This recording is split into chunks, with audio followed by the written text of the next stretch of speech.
Pernah nggak kamu merasa lelah, padahal seharian nggak ngapa-ngapain? Lelah bukan di badan, tapi di hati. Bukan karena pekerjaan yang terlalu berat, bukan karena tugas yang menumpuk, tapi karena setiap hari, kamu harus pura-pura jadi orang lain. Kita terbiasa menutupi diri dengan topeng. Topeng senyum di depan orang, padahal hati lagi kosong. Topeng kuat di depan dunia, padahal di dalam kita rapuh. Topeng bahagia di media sosial, padahal saat layar ponsel padam, yang tersisa hanya sunyi. Dan yang lebih melelahkan adalah kita jadi terbiasa. Terbiasa berpikir kalau nilai kita ditentukan oleh apa kata orang. Terbiasa meyakinkan diri bahwa harus selalu sempurna, harus selalu bisa, harus selalu terlihat baik-baik saja. Tapi apa jadinya kalau semua topeng itu kita lepas? Apa jadinya kalau kita berani muncul sebagai diri sendiri dengan segala kekurangannya? Mungkin orang akan pergi, mungkin ada yang gak suka, tapi mungkin juga justru di sanalah kita menemukan arti yang sesungguhnya tentang dicintai apa adanya. Karena kebenarannya adalah hidup ini bukan tentang jadi sempurna, tapi tentang berani hadir, rentan, tulus, apa adanya. Sejak kecil, kita sering diajarkan untuk menutupi rasa takut, untuk menahan air mata, untuk tidak menunjukkan kalau kita sedang rapuh. Seolah-olah kalau kita terlihat sedih atau gagal, itu artinya kita lemah. Padahal kebenarannya, justru di sanalah letak keberanian. Berani menjadi rentan, bukan berarti kita pasrah. Bukan berarti kita menyerah. Tapi artinya, kita berani membuka hati. Berani mengakui kalau kita juga manusia, yang kadang takut, kadang salah, kadang jatuh. Dan itu tidak membuat kita kurang berharga. Justru di dalam kerentanan, kita menemukan koneksi yang paling tulus. Bayangkan seseorang yang kamu sayangi. Apa yang membuatmu merasa dekat dengannya? Apakah karena dia selalu terlihat sempurna?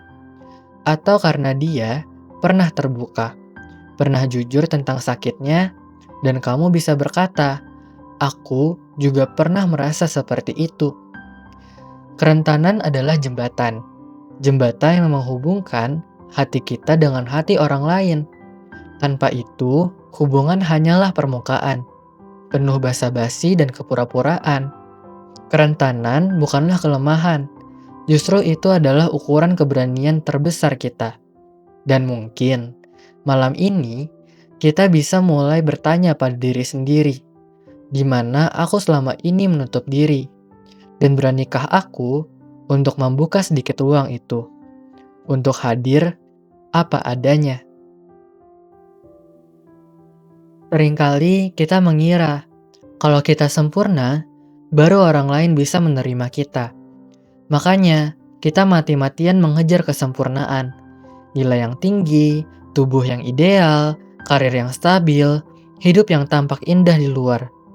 Tapi yang jarang kita sadari adalah, perfeksionisme bukan tentang menjadi lebih baik. Perfeksionisme adalah ketakutan. Ketakutan kalau kita nggak cukup. Ketakutan kalau kita ditolak.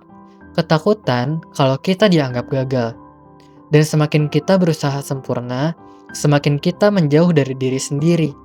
Di titik inilah kita butuh sesuatu yang berbeda. Bukan perfeksionisme, tapi self-compassion, yaitu kasih sayang pada diri sendiri. Kasih sayang pada diri berarti berani berkata, "Aku mungkin gak selalu benar, tapi aku tetap berharga." Kasih sayang pada diri berarti memaafkan diri saat kita salah, bukan menghukum diri tanpa henti.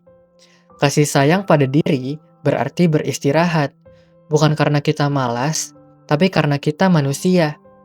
Dan saat kita mulai memperlakukan diri sendiri dengan kelembutan, pelan-pelan beban kesempurnaan itu berkurang. Kita nggak lagi hidup untuk validasi. Kita hidup untuk tumbuh dengan apa adanya. Ada satu hal sederhana yang sering kita anggap remeh, tapi sebenarnya punya kekuatan yang amat sangat besar, yaitu syukur. Bukan syukur yang dipaksakan, bukan juga kalimat Lisa seperti, "Ayo bersyukur, masih banyak yang lebih susah." Tapi syukur yang hadir dari kesadaran kecil, dari secangkir kopi hangat, dari tawa singkat bersama teman, dan juga dari napas yang masih bisa kita tarik malam ini. Syukur membuat kita berhenti sebentar, dan melihat bahwa hidup ini tidak melulu tentang kekurangan. Ada hal-hal kecil yang tanpa kita sadari selalu menemani kita. Dan saat kita berlatih bersyukur, ada sesuatu yang berubah dalam diri kita. Kita jadi lebih terbuka, lebih mudah merasa terhubung dengan orang lain. Karena koneksi sejati bukan muncul dari kesempurnaan, tapi dari hati yang hadir dengan tulus. Hati yang bisa berkata, "Aku nggak sempurna, kamu juga enggak." Tapi kita bisa saling menemani. Kita sering mencari rasa cukup dari luar diri. Pujian, pencapaian, pengakuan.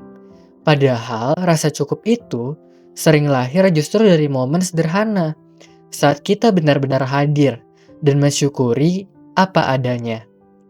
Dan mungkin di titik itulah kita sadar bahwa syukur bukan hanya perasaan, tapi ia juga adalah sebuah jembatan.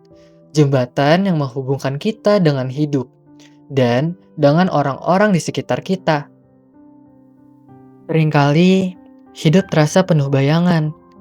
Bayangan tentang siapa yang katanya harus kita jalani. Harus sukses di umur tertentu, harus punya pekerjaan yang stabil, harus selalu terlihat bahagia dan kuat. Tanpa sadar, banyak orang terjebak mengejar versi diri yang sebenarnya bukan miliknya. Versi yang dibentuk oleh ekspektasi, oleh perbandingan, oleh standar yang tak pernah benar-benar cocok dengan hati. Padahal, otentisitas artinya berani berkata, "Inilah aku, dengan segala kekuatan dan juga semua kekurangan." Hidup otentik bukan berarti selalu benar, tapi berani jujur pada diri sendiri. Tidak lagi menghabiskan energi untuk menjadi orang lain. Mulai menjalani hidup yang terasa lebih ringan, lebih jujur, lebih dekat dengan hati sendiri. Memang ada resikonya. Mungkin tidak disukai semua orang. Mungkin dikritik, mungkin ada yang pergi. Namun di balik itu semua, ada sesuatu yang jauh lebih berharga. Ketenangan. Karena hidup tidak lagi untuk topeng, melainkan untuk kebenaran diri. Dan disitulah makna kebebasan yang sesungguhnya mulai terasa.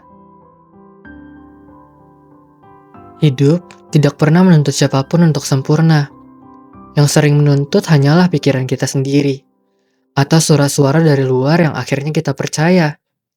Saat keberanian muncul untuk melepaskan topeng, saat ada ruang untuk hadir apa adanya, di sanalah hadiah terbesar itu lahir. Hadiah berupa ketenangan, karena tidak lagi perlu membuktikan apa-apa. Hadiah berupa koneksi, karena orang lain bisa melihat kejujuran yang sesungguhnya. Hadiah berupa kebebasan, karena hidup akhirnya dijalani dengan tulus, bukan pura-pura. Ketidaksempurnaan bukanlah aib. Ia adalah pintu. Pintu yang membuka jalan menuju diri yang lebih utuh, lebih jujur, lebih manusiawi. Dan mungkin malam ini cukup berhenti sejenak untuk mengingatkan diri sendiri. Tidak apa-apa untuk tidak sempurna, karena justru disitulah hidup menemukan maknanya.